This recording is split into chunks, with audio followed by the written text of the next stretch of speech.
Olá! Hoje vamos falar com o historiador Ebenezer Oliveira. Cadê você, Ebenezer? Enquanto o Ebenezer não chega, eu vou me apresentando. Edna Galvão, sou conselheira familiar, consultora em alienação parental, guarda compartilhada. E hoje vamos falar com Ebenezer, que é um historiador, e estamos falando sobre ser pai hoje, né? Sobre a paternidade contemporânea. O Ebenezer já... Olá, Ebenezer, tudo bom? Entrem no meu YouTube, porque lá todas as lives ficam gravadas. Oi, Ebenezer, tudo bom? Boa Olá, tarde. boa tarde. Temos um pouquinho de dificuldade. Eu tive um problema hoje de manhã cedo, sabia? Pois é, Eu tive exato. problema desde as 8 horas da manhã, só resolveu às 3 horas, e mesmo assim a internet está intermitente. Então Instável. eu tô usando os dados do celular, porque eu tentei pelo Wi-Fi e não consegui. Então, vamos fazer a nossa live assim. Eu tenho a impressão que muita gente está com um problema aqui nessa região, porque está desde as 8 horas da manhã, assim, sem nada aparente, nada aconteceu, não ventou, não fez nada, né, para acontecer isso.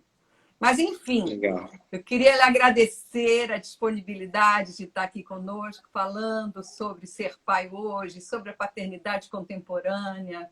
Queria dizer que é um prazer enorme, gosto demais de você, a gente já se conhece há tanto tempo, né? É E nós verdade. temos duas curiosidades em comum. Uma é que nós somos historiadores e a outra é que eu sou Oliveira também. Você e eu. Então, Olha só, mas você não Edna usa Maria Oliveira, né? Galvão de Oliveira, que eu uso Edna Maria Galvão só. Galvão. Mas eu achei muito interessante, falei, não posso deixar de falar isso, né? Boa, Mas, boa, boa, boa. Ebenezer, aí você soube que você teve o seu filho, que você está feliz da vida em ser pai, isso é tudo de bom. As pessoas romantizam muito a maternidade e a paternidade nem tanto, né? Na verdade, eu acho que nenhuma das duas é para ser romantizada, porque é Não, muito trabalho. Paternidade e maternidade se traduzem em muito trabalho, muito sim, esforço, né, para a coisa sim, sair direitinho, fazer tudo funcionar bonitinho, o filho crescer saudável, feliz, né, sim, e sim. contemplado todas as suas necessidades. Então, assim, não vejo nada romântico na coisa da maternidade, e também na paternidade não tem. E aí, hoje você vai nos falar sobre isso, exatamente sobre quais são as suas delícias, as dores e delícias de ser pai, Dores e delícias. não é? Então, Primeiro, pode se primeiro apresentar, eu por queria, favor. não, eu queria te agradecer por esse espaço, por essa oportunidade. Estava te falando antes, né, que Aham, tem sido um presente poder fazer esse processo todo com você, né, aham, da live, de tudo, porque eu sou pai há 7 anos, e eu tenho aham, vivenciado a paternidade, mas eu nunca tinha refletido sobre a paternidade, lido sobre a paternidade, e aí por conta desse convite, né, aham. eu compartilhei o convite e tal, e aí amigos me mandaram um podcast, mandaram coisas, eu comecei a ler, lendo também as suas coisas que você escreve sobre isso. E aí tem Aham. sido, como eu disse, um presente poder refletir sobre a paternidade, porque é isso, eu estou vivenciando a paternidade, aprendendo muitíssimo e ensinando o que é possível, o que não é. E é Claro. isso, as dores e as delícias. Em 24 horas você vive todas as emoções possíveis de uma É um relação, carrossel, né? né? É um carrossel de É emoções. um carrossel em 5 minutos. Então você tá brigando para que ele coma, aí daqui a pouco ele vem te dar um abraço e aí sorri para você, faz uma gracinha, você começa a rir, mas É. você precisa voltar para ele fazer a tarefa de casa. É uma loucura, assim. Então eu queria te agradecer por essa oportunidade de poder pensar e falar sobre essa experiência. Imagina, muito obrigada a você. E eu quero muito que, quando o livro sair, em março, final de março, o livro sobre a paternidade, que foi fruto da minha dissertação, que outros pais tenham a oportunidade de aprender um pouquinho, né, de refletir um pouquinho sobre isso. Porque é Sim. aquilo que você falou, você se torna pai e não sabe como, né? Primeiro, você é filho. Para você se tornar pai, é que você pensa como é ser filho, como é que seu pai foi com você e assim vai, né? A reflexão Como é você foi daí. filho? Como é que você foi filho, né? Quando você tem um filho, Exatamente. você... Que tipo de filho você foi, né? Que tipo de filho Exatamente. você gostaria que o seu fosse? Exato. Mas assim, Exato. por que para mim é importante a paternidade hoje? Na época que eu pesquisei, deve ter sido porque eu tive um pai ausente, né? Então isso é uma questão que me mobilizou. Você sempre vai buscar alguma coisa que te mobiliza, né? Que te afeta. Uhum. Uhum. Então, eu soube hoje, né, que a paternidade é importante para o meu estudo todo, mas na época foi uma coisa inconsciente, o que foi muito bom para mim, né? Agora, hoje, a paternidade está muito próxima à questão da alienação parental, né? Porque o afastamento do pai, o abandono que seja por conta dele mesmo, ou seja qual for o motivo, é muito ruim para a criança, né? E é um direito fundamental que ela tem de conviver com ambos os pais. Então, isso Sim. me mobiliza, as duas coisas se aproximam, e para mim é como se fosse uma coisa só. Quer dizer, um é fruto da dissertação, outro é fruto da tese, mas para mim são dois livros diferentes, mas eles são tão próximos que eu não consigo nem ficar assim, olha, hoje a gente vai falar sobre isso, amanhã vamos falar sobre aquilo, porque é tudo muito junto para mim, tá? Sim. Mas É. então, Ebeneze, queira se apresentar, por favor, para a gente depois começar a nossa live? Vou brevemente, sou historiador, né, como você falou no início. Uhum, Tenho trabalhado com pesquisas em alguns temas ligados a direitos humanos. uhum, Tenho trabalhado também, alguns últimos anos, com gestão pública, né, na área de direitos humanos também. Feito sim. alguns trabalhos de consultoria. Sou pai do Francisco, de 7 anos, que está aqui. Talvez ele participe da live em algum momento, ele apareça. E sou de Recife, sou meio de Recife, meio do Rio, mas moro em São Paulo. Então, essa é a Então, outra coisa. Eu também sou de Recife. Aliás, eu sou de Pernambuco, né? Eu sou de Gravatá. Gravatar, claro, Gravatar. Gravatar é até mais friozinho que Recife, né? Uma delícia, é uma montanhazinha, Exato, né? Dizem que exato. a Eu não Riqueza sabia Brasileira, disso. qualquer coisa assim. É. Aham. Sou de Recife, mas fui criado também. Depois vim para São Paulo, mas morei no Rio, onde a gente se conheceu. Aham. E, enfim, tenho vivenciado essa experiência de educar um ser humano, uma criança, né? Que eu brinco, né, que está virando um ser humano, né? Porque já começa a ter demandas, gostos, Sim, desejos sim. e angústias até, Claro. reclamações. Aham. Então é uma experiência muito, muito bonita, muito rica, mas eu concordo com você, como você está falando no início, não é não se deve ser romantizado, né? É uma experiência Árdua. trabalhosa, árdua, É. né? Ao mesmo tempo ela é deliciosa, ela é muito Gratificante. diferente. Muito Ela é muito diferente. gratificante. É. É uma experiência única, de fato, como eu imagino que seja a maternidade também, né? Sim, Diferente sim. de uma relação entre dois adultos, uma relação com a criança, ela tem vários elementos que você só descobre no próprio processo, né, Ah. da relação, assim.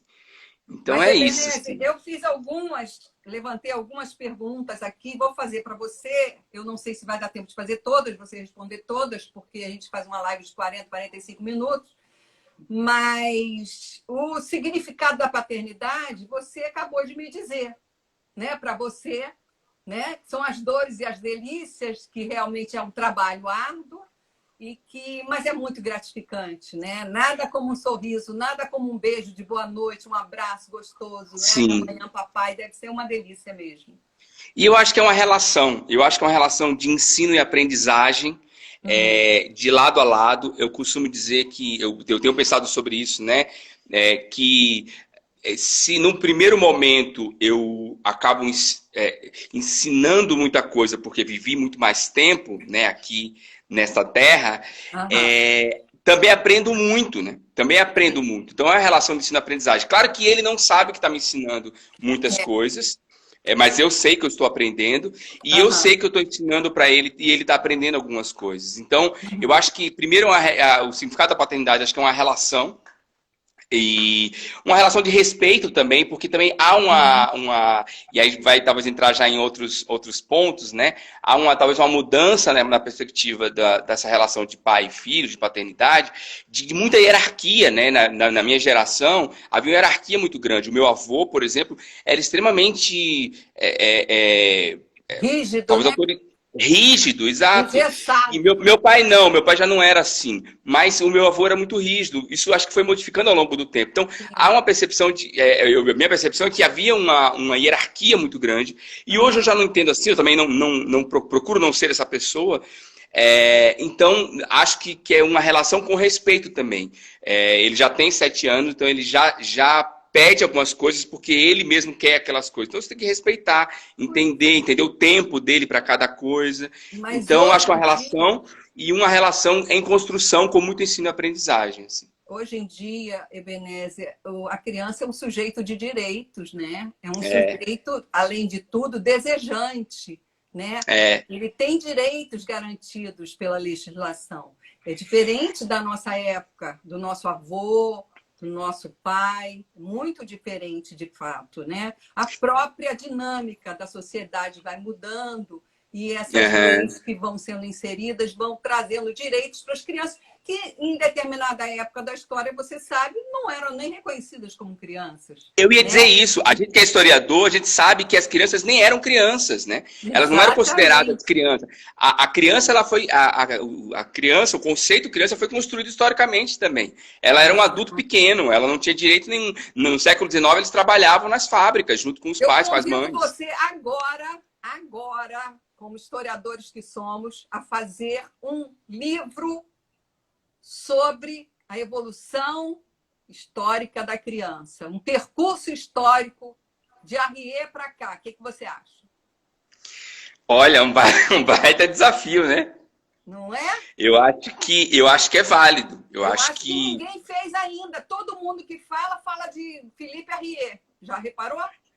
exato, que é referência sobre Não é? isso, né? Então, a gente É, pode pegar todo o embasamento do Arrier e trazer até os nossos tempos, com direitos da criança, como sujeito de direitos, é, como a exato, Convenção Internacional da Criança, em 1990. Isso já tem exato. 30 anos. Olha, a gente tem material aberto, a gente pode trabalhar É. isso e tal.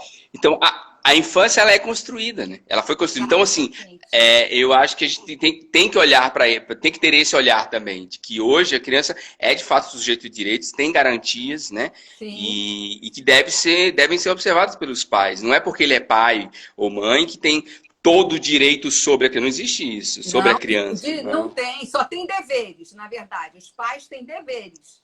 Direitos quem tem são os filhos. O Exato. Ebenezer, você topa o desafio ou eu vou fazer sozinha?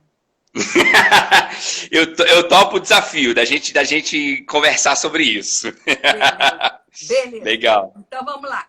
Os estereótipos machistas lhe incomodam ainda? Eu sei que você não tem, ou já se teve, já acabaram, ou estão acabando, né? Você está manipulando, está fazendo. É, eu luto contra isso, né? Eu acho que a Isso. gente vive numa sociedade machista. Acho que todo homem ele é atravessado por esses valores que estão colocados até pela própria criação. Então eu fui criado, eu sou de 80, né? Então eu fui criado em 80, 90, numa sociedade ainda mais machista do que a de hoje. Então, se você não passa por um processo de desconstrução, de autodesconstrução contínua Aham. sobre esses aspectos, você escorrega, você comete equívocos, você também reproduz essa Sim. lógica. Então, sim, os estereótipos machistas me incomodam muitíssimo porque eu faço um esforço cotidiano de não reproduzir nas minhas relações e, sobretudo, não fazer com que o Francisco não tenha esses elementos. Eu lembro de uma experiência muito interessante, quando ele tinha 2 anos, eu acho, mais ou menos, ele estava na casa das primas e ele começou a brincar com um carrinho de bebê de boneca, né? De De uma boneca. boneca. É, chamado brinquedo de menina, De né? menina. E aí e ele estava se divertindo a tarde inteira com aquilo lá. Então eu fiz questão de tirar uma foto e eu compartilhei e coloquei assim: é brinquedo de menina, brinquedo de menino ou apenas brinquedo? Uhum. É um brinquedo. Era um brinquedo. Ele passou a tarde inteira brincando com uma boneca e um carrinho de boneca. É um brinquedo. Claro. Então, eu acho que é nesse processo de deixá-lo brincar, de permiti-lo viver essas experiências não machistas, ao invés de dizer, deixa isso aí que isso é coisa da sua prima, isso é brinquedo de menina. Que é o que a Eu gente vou ouve, reproduzindo né? nele. A A gente gente ouve ouve. A exatamente gente isso, ouve. né? Exato. Então me incomodam e eu vou tentando brigar contra isso para não reproduzir nas minhas relações e também não ensiná-lo, né? Esses estereótipos, assim. Tá. Acho que Em é isso. relação ao Francisco, ao nascimento do Francisco, quando ele nasceu, você conseguiu acompanhá-lo no nascimento na sala de parto? Você chegou a participar disso? Acompanhei, inclusive foi um perrengue, porque ele, na verdade, a mãe dele teve um problema, descolamento de placenta, essas Aham, coisas, e ele acabou nascendo prematuro. E a sei. gente correu para o hospital e tal, enfim, ele nasceu. Ele foi para UTI, e aí foi uma angústia, foram 12 dias na UTI. E Nossa. aí também é um carrossel de emoções, porque aí ele melhora, daí ele piora, daí ele ficou entubado na UTI neonatal, e aí de repente ele tirou o tubo, e aí entuba de novo, não entuba de novo. Aham, Então ficou uma angústia, e aí quando ele saiu, né, desse processo, e melhorou e tal, então eu acompanhei tudo, assim, diariamente. Eu estava no Rio de Janeiro, ele nasceu no Rio, carioca, aham, tijucano, da Praça Sans Penha. aham, E aí, eu trabalhava na Secretaria de Direitos Humanos, inclusive, nessa época, e aí eu fui. Eu lembro que eu ia trabalhar, depois, quando ele nasceu, eu ia trabalhar e voltava para acompanhar ele na UTI, aí depois voltava para casa, depois ia para lá. Enfim, participei de todo o processo, saí com ele no meu braço, depois que ele teve alta, ele saiu comigo, eu que levei ele. olha que bom. Então foi bom, assim, foi bem bom, assim, E eu durante a acompanhei bem. gestação, Ebenezer, você teve oportunidade de falar com ele dentro da barriga da mãe, conversar com ele? Você teve esse.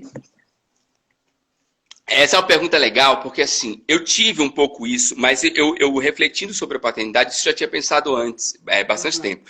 Eu virei pai, de fato, quando o Francisco nasceu.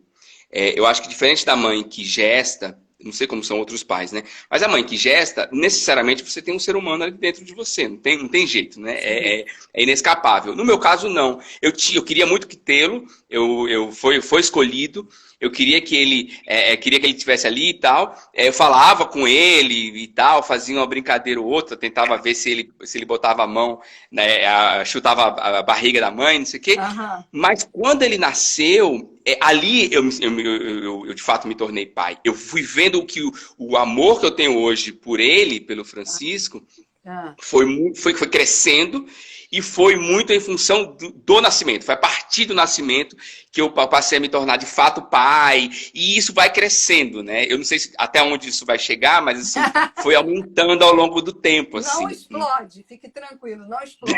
Exato, tomara que não. Tomara que não, né? Oi, Venésia. Mas você sabe que os teóricos falam, né, que o pai só se torna pai a partir do discurso da mãe, né? Então, a mãe tem que apresentar o pai para o filho, então, introjetar aquela figura como o pai dele. Isso é uma construção também, sabe? É uma Claro. construção também. Mas isso é muito interessante, né? Porque você fica quer dizer, na dependência desse ato da mãe. Se ela se dá bem com o pai, a coisa flui normalmente. Se ela não se der Sim. bem, o negócio fica encrespado, né? Ainda mais numa sociedade que tem esse elemento que está muito focado na mãe, né? No sentido que a mãe é que tem a mãe que cuida, né? A mãe que tem que cuidar e tal. E então o pai fica em tese, como está dizendo teoricamente, ele fica no meio do caminho, né? Esperando que ser apresentado e legitimado como pai, né? Você sabe que é uma coisa que isso sempre me intrigou, né? A mulher, ela é muito poderosa. Na questão de família, ela é de um poder que não existe época. Porque mesmo quando o pai era aquele poderoso, era o provedor, ainda a última palavra era da mulher. Né? Não se ouve muito falar assim, eu digo sim. Quem diz sim é ela que diz sim para o cara, né? Para o marido. E hoje eu vejo esse poder tão grande espelhado também nas questões da alienação parental. Olha o poder que a Entendi. mulher tem, porque tem a guarda do filho. Sim, Ela pode fazer o que ela quiser. Quer dizer, não deve, mas faz. Mas mas pode fazer, pode. né? É, E antigamente existia também alienação parental, mas não existia nesse... quer dizer, a gente não tinha conhecimento, né? Porque o homem, se acabava o casamento por algum motivo, ele ficava com o filho, porque o poderoso era ele. Mas, na verdade, depois que a mulher fez toda aquela mudança, a emancipação feminina aconteceu a partir de 60, as coisas mudaram. E o poder dela hoje é imenso. Mas ainda me intriga o fato de que antigamente ela não tivesse, quando eu acho que tinha também. Ela também detinha um poder. Só que não era explícito, sabe? Mas isso é questão para uma outra live. Hoje, o que eu queria perguntar a você? Algumas mulheres, mesmo não estando em situação de alienação parental, mesmo estando com morando junto com o pai da criança, ela ainda pode dizer: o seu pai não sabe cuidar de você, o seu pai não sabe dar banho em você. Você teve alguma experiência desse tipo? eu tive muita sorte, talvez, porque entre as minhas formações, eu fui técnico de enfermagem, né? Eu fui enfermeiro durante Aham. muito tempo. E eu trabalhei em vários setores. Entre eles, eu trabalhei também na maternidade. E eu cheguei a dar banho em bebês no trabalho. Então, quando o Francisco nasceu, quem dava banho Era você. era eu. Então, eu ia trabalhar, a mãe dele não tinha segurança, aconteceu mais ou menos o oposto.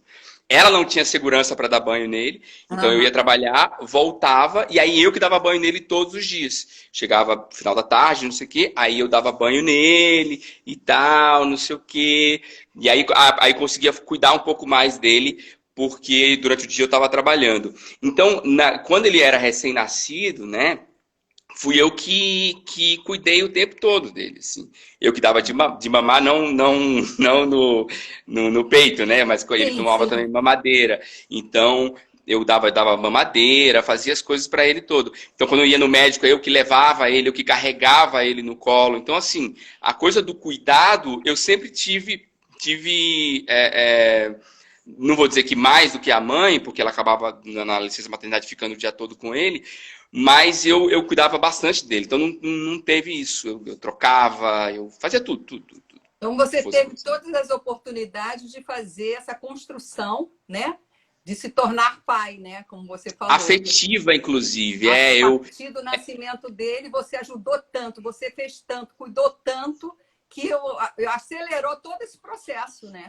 Essa sim, construção. porque a coisa do banho era uma coisa importante, né? Porque além do processo em si, é um momento também de contato, né? Então Sim, sim. É o do eu, eu, toque, né? É o toque. e o toque, aí depois eu terminava, e aí eu botava, enrolava ele na toalha e ficava com ele. Então, o máximo de que era possível fazer de toque, de cuidado, eu tive, desde muito pequeno. Que coisa Então, boa. Que eu coisa tive, para boa. mim foi bom, assim, foi bom poder fazer isso. Eu não tive esse tipo de problema. Você falou em afetividade, em afetos, né? E você sabe da importância hoje do Instituto, né, do Afeto para a legislação brasileira, né? É tão importante que a paternidade socioafetiva hoje tem um papel importantíssimo, né? Tanto quanto a biológica. E você entende essa questão do afeto na paternidade biológica, que é você, e na socioafetiva, que você também já se apropriou, né? Mas existem os pais que são só socioafetivos, quer dizer, tudo isso, que para mim é o essencial, porque ser pai qualquer um pode ser. O que você Uhum. falaria sobre isso? A afetividade, né? Sobre isso que você está perguntando. Isso, a questão da Eu acho paternidade socioafetiva. Socioafetiva.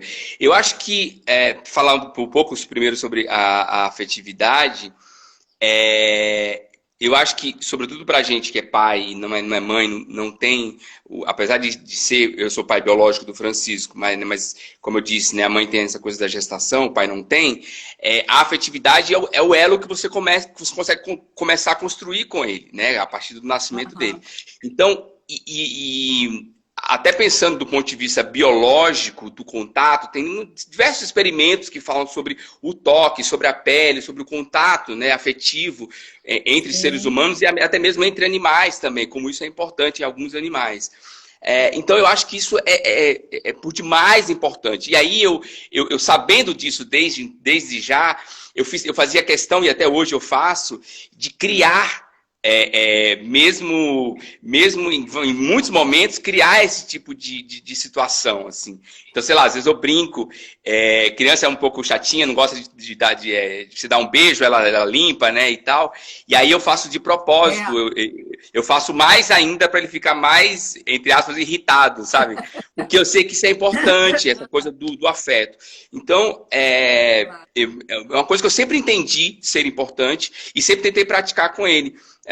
Eu tive essa vantagem, vamos dizer assim, né, de ser pai também biológico, então já tinha isso dado, então eu fui investindo numa relação socioafetiva para que ele pudesse criar esse elo comigo também, assim. Muito Por mais bom. que você tenha atritos também, né, não é só flores, mas quando é flores, vamos fazer bastante florido, né, quando é possível. Verdade. Oi, Benézia. E por uma paternidade responsável em relação ao que você considera mais importante para a proteção do seu filho, o que você diria?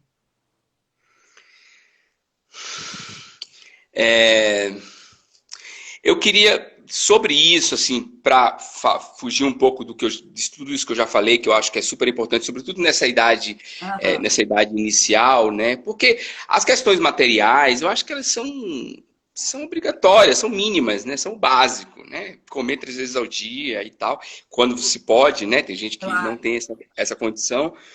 Então, assim, saindo desse lugar mais básico, né, sobre isso, e até mesmo fugindo um pouco da questão da afetividade, que eu acho que é o que nesse início é o que mais eles precisam, mais eles demandam, eu acho que tem um pouco, também vai resgatar um pouco do que a gente falou, que é essa coisa do respeito. Então, eu acho que ser responsável com a criança é valorizá-lo, né? Entender que ele é um ser humano ali, né? Como eu disse no começo brincando, ou ele vai se transformando num ser humano e tentar fazer com que ele seja uma criança saudável, protegê-lo de alguma forma de problemas que ele vai encontrar na sociedade, dar valores que você acredita, etc.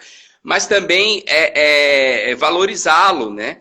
E tentar promover para ele com que ele tenha condições de crescer como uma criança saudável, né? O máximo possível. Eu sei que, eu também já teorizei sobre isso pessoalmente, de que lacunas sempre vão ficar, né? Você nunca vai conseguir educar da melhor, sei lá, perfeitamente. Então Já vai ficar dizia lacuna, Freud, né, lacuna que educar é emocional. uma missão impossível, né? Freud já dizia. Exato.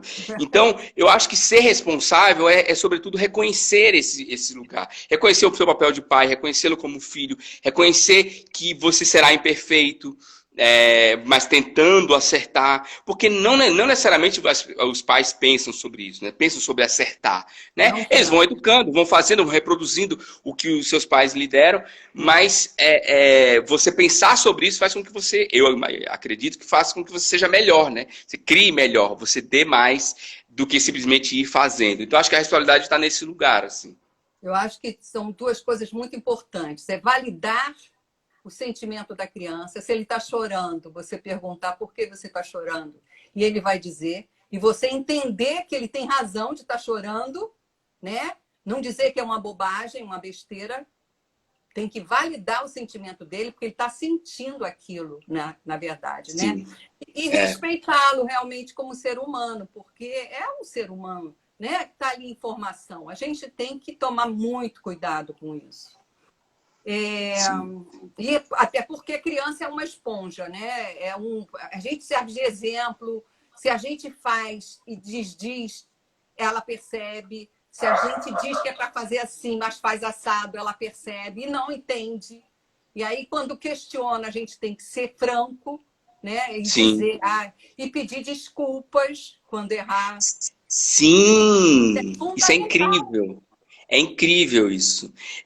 Já aconteceu comigo de eu pedir desculpa para ele algumas vezes, assim, Sim. quando eu Quando perde a paciência por algum motivo, né? Depois se desculpar. quando eu,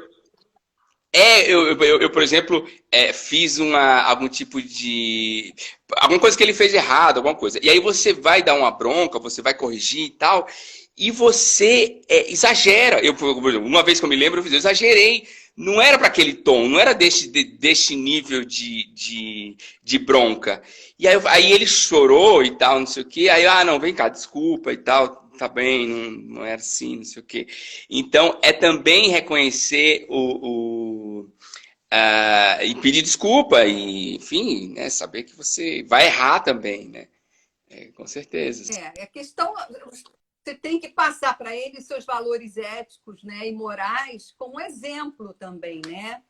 E respeitando sempre, não tem jeito. Se não fizer isso, vai ficar sempre uma lacuna na formação dele, porque vai ter coisa que ele não vai entender, né? Sim. Agora, para a gente meio que fechar, eu queria falar sobre alienação parental. Que entendimento você tem sobre um pai ou uma mãe, porque qualquer pessoa pode fazer alienação parental, você sabe disso, né? Pode ser avô, pode ser avó, pode ser tio, primo, cunhado, babá, pode ser qualquer pessoa com quem a criança tenha uma certa intimidade e que goste dessa pessoa, que vai ter uma autoridade sobre ela, né? De alguma forma. Então, qual é o seu entendimento para mover uma pessoa a praticar esse ato tão horrível que é o de alienação parental? Eu acho muito triste isso, e eu acho que é de um egoísmo muito grande, e talvez, vamos usar um termo que não diz muita coisa, né, porque está baseado nos valores pessoais, mas de maldade, né? Acho que tem uma maldade com a criança, não só com o adulto, mas sobretudo com a criança, que é restringi-la de receber afeto de um outro ser humano. Né? Claro, se eventualmente aquele outro ser humano, aquele outro adulto, né, o pai, a mãe, enfim, é uma pessoa perigosa, violenta, etc., eu nem sei se poderia chamar de alienação parental, ou muito mais de proteção dessa criança. Sim, ok, sim, claro. Isso é perfeito e compreensível, inclusive a justiça está aí para isso. Agora, não sendo isso, né, apenas cercear o outro pai ou a mãe para mim é por maldade, por egoísmo, sabe? E aí você prejudica a criança, prejudica a outra pessoa, né, o outro adulto, mas também a criança que não vai receber aquele afeto, vai ser enganada, né? Porque o seu pai ou sua mãe ela é assim e tal. Então é um processo também de violência contra essa criança e contra o próprio pai ou a própria mãe, né? É uma coisa que eu sempre fiquei muito angustiado de se eu com a possibilidade de passar por isso, mas nunca passei nem perto disso. Muito pelo contrário. Então, eu não tenho essa experiência do ponto de vista pessoal, mas eu já sofri com a angústia de pensar o quanto poderia ser terrível, por exemplo, não conviver com o Francisco, porque a mãe, por exemplo, não gostaria que eu convivesse. Assim. Eu imagino o quão difícil seria. E eu acho que passa por isso, passa por um egoísmo, por sentimentos muito mesquinhos, assim, de vingança, de maldade, que é muito prejudicial, eu acho, para todo mundo, né? Para a própria mãe, depois também, porque o filho vai perceber isso em algum momento. Então, eu acho muito ruim, sim. Se trata realmente de uma violência, né? De um abuso moral, com certeza contra a criança. A criança É. sofre demais porque pode se sentir abandonada pelo pai, né? Ela não vai entender que houve qualquer problema, dependendo da idade dela, entre o pai e a mãe, e que ela ficou abandonada porque o pai quis. Ela pode imaginar Uhum, isso e levar isso para o resto da vida, né? O exato. pai fica tão arrasado que ele pode tomar algumas atitudes. Ele pode simplesmente deixar para lá, né? Pode até sofrer, mas vai deixar para lá para não se indispor mais com a ex-mulher. Ele pode ir à luta, ir ao judiciário, pedir realmente uma condição de convivência com o filho, né? Ele pode simplesmente sofrer uma Entrar em denúncia de depressão. abuso. Isso é outra coisa, vai entrar mesmo, né? Sofrimento que você entraria pelo que você ama seu filho. Ele pode sofrer denúncia falsa de que abusou do filho de alguma maneira Sim, para afastá-lo, para conseguir o sim, afastamento, que é imediato, porque o juiz, na dúvida, ele tem que afastar. Então, são tantas situações degradantes para todas as partes, para a criança, para o pai, e eu diria até que a mãe também sofre muito, sabe? Porque ela está sim. fazendo, mas ela está sofrendo. Porque em sã É, consciência, ninguém pode fazer uma coisa para o filho, contra o filho, e ficar feliz, né? O é, sofrimento é. dela é tamanho que ela não percebe o sofrimento que ela causa ao filho também. Sim. Então, todos sofrem, sabe, Ebenezer? E ela tem que ficar Todos sofrem. mentindo também toda hora, né? Tem que ficar mentindo, é muito complicado, sem dúvida, sem É dúvida. terrível, é terrível. E essa É, questão da alienação parental, ela me move muito, porque é uma preocupação que eu tenho. Meu objetivo é promover a felicidade da criança, fazer com que ela se desenvolva de uma forma saudável, né? Se o pai e a mãe não se deram bem no casamento, ótimo. Então, acabou o casamento, não tem problema nenhum. A conjugalidade acabou, mas a parentalidade continua. E é isso que exato. alguns não percebem, né? E a criança acaba pagando por isso. Então, Sim, é uma maldade mesmo, você tem toda a é. razão. E isso me move, isso é uma coisa que eu estou sempre falando. Fuja de alienação parental, fuja de alienação parental. Seja um pai responsável, seja um pai presente, né? Por isso que eu falo Diligente, que né? Como você diz. que as duas questões se imbricam muito. E agora é importante que a gente comece a falar nesse percurso da criança, como que ela se tornou um sujeito desejante, um sujeito de direitos, né, para a Sim, nossa sociedade, que antigamente ela não sim, era. Então, convido sim, você a refletir sobre isso, vamos fazer um livro sobre isso, como historiadores que somos, e pessoas pensantes em termos de criança, de como promover um mundo melhor, né? sim, Um mundo é possível esse mundo, já dizia o sim, Galeano, né? Que um mundo melhor é sim, possível. sim. Então, Ebenezer, eu perguntei um monte de coisas e gostaria que você colocasse alguma coisa que eu não tenha falado e que você gostaria de colocar. O seu filho, que planos você tem para o futuro dele? Diz aí para mim. Olha, as pessoas criam uma série de desejos, né, para os seus filhos, às vezes impõem, às vezes você tem elementos até de pressão, né, familiar em cima dos filhos. E eu costumo dizer que eu tenho um único desejo para o Francisco, só tenho um, só um, que ele seja um leitor. Oba! Eu costumo dizer Excelente!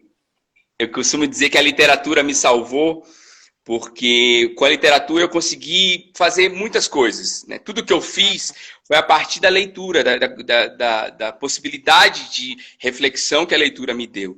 Então, acho que a leitura ela te faz um ser humano melhor, mais reflexivo, mais profundo, mais diverso, porque você tem acesso a outras culturas, a outros temas, a outros valores éticos e morais que não só da sua sociedade ou da sua família.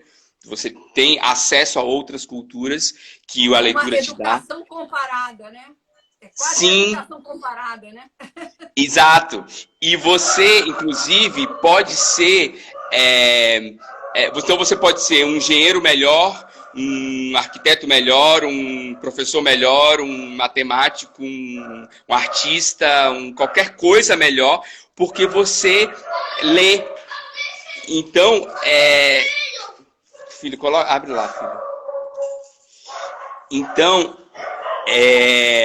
você pode ser uma pessoa, você será uma pessoa melhor na minha percepção. Então, se você for um ser humano leitor, pronto, para mim é o suficiente. E aí, daí em diante, ele pode ser, de fato, o que ele quiser. Absolutamente o que ele quiser. Então, eu tenho poucos desejos para ele que não seja este específico de ser uma criança, um ser humano leitor. E aí ele pode, a partir daí, ser o que ele quiser. Assim, Mas muito então que eu penso. você vai conseguir, porque tendo um pai leitor, né? A gente acabou de falar que a gente é exemplo para as crianças.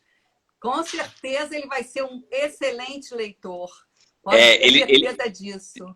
Ele já leu os gibizinhos dele, ele já dorme lendo os gibizinhos dele. Viu? Que maravilha. Da Turma da Mônica, então não tem... Então, Ebenezer, a gente está chegando ao final. Eu queria agradecer mais uma vez a sua disponibilidade. Dizer que estamos juntos. Dá um beijo no Francisco, que eu estou mandando. Tá bom? Tá bom. Eu queria te agradecer, Edna. Eu quero te agradecer, o Francisco está aqui, que os avós chegaram. Não, vai lá, vai lá. Eu queria te agradecer por essa oportunidade, por esse espaço, por essa live.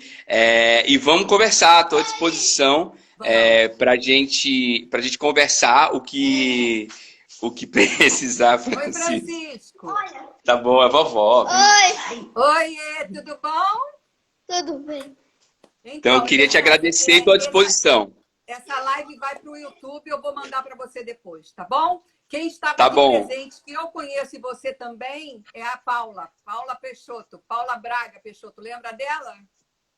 Paulinha? Sim, claro, Ela sem estava dúvida. aqui, não sei se ainda está. Gente, olha, muito obrigada por todos que ficaram aqui nos ouvindo, nessa conversa boa que eu tive com o Ebenezer. Foi um grande prazer, Ebenezer. Beijo grande. Fica Obrigado, com Deus. viu? Tá Obrigado. bom? Parabéns por ser pai desse jeito que você é. Tchau. Imagina, obrigado. Um abraço. Obrigada, tchau. Oi. Beijo a todos. Tchau, tchau.